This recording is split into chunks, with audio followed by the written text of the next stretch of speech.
Hello viewers, বিনোদন জগতের সব খবর নিয়ে আপনাদের সঙ্গে এই মুহূর্তে রয়েছি আমি রিপোর্টার মিলা।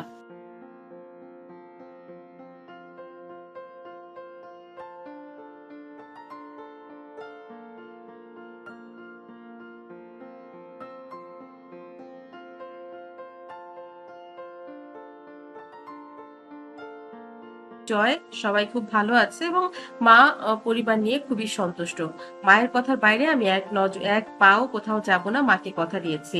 এই যে আমি কান ধরছি, আমি বিয়ে নিয়ে কোনো কথা আর কখনো আপনারা শুনবেন না। আর যে ব্যাপারটা সেটা হচ্ছে আমি কাজ নিয়ে এখন খুবই ব্যস্ত রয়েছি। আমার তুফান সিনেমার কাজ রয়েছে এবং এটা নিয়ে আমার অনেক বড় একটা স্বপ্ন। তাছাড়া আমার আরো নতুন নতুন অনেকগুলো সিনেমা সামনে আসবে। ঈদের জন্য কাজ করছি, মানে দম ফেলার আমার কোনো ফুরসতই পাচ্ছি না।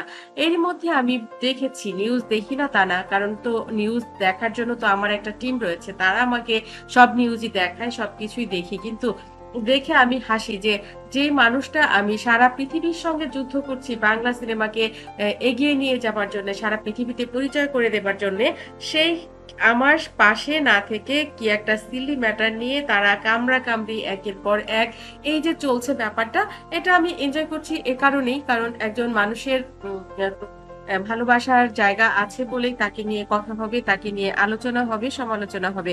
এটা স্বাভাবিক, এটাকে আমি স্বাভাবিকভাবেই দেখছি। আর যদি স্টারদের নিয়ে যদি সমালোচনা আলোচনা নাই হয় তাহলে আসে স্টার কেন?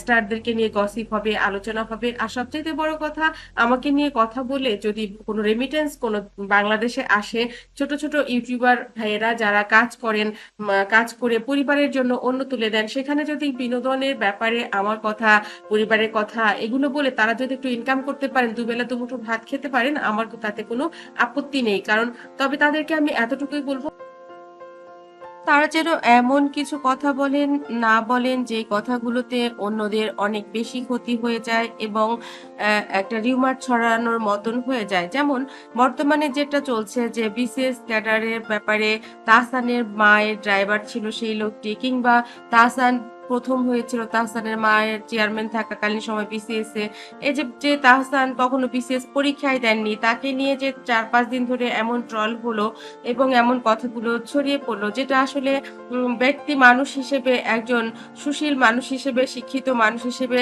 একজন টিচার হিসেবে তার ক্ষেত্রে নেওয়াটা অনেক বেশি কষ্টের, অনেক বেশি খারাপ লাগার। সেটা কি আমরা বুঝতে পেরেছি? আমরা হয়তো বুঝতে পারিনি, কিন্তু তাহসান ব্যাপারটা ক্লিয়ার করেছেন পরে কিন্তু আমরা বুঝতে পেরেছি এবং সেটাও কোনো না কোনো সাংবাদিক ভাইয়ের মাধ্যমেই প্রকাশিত হয়েছে।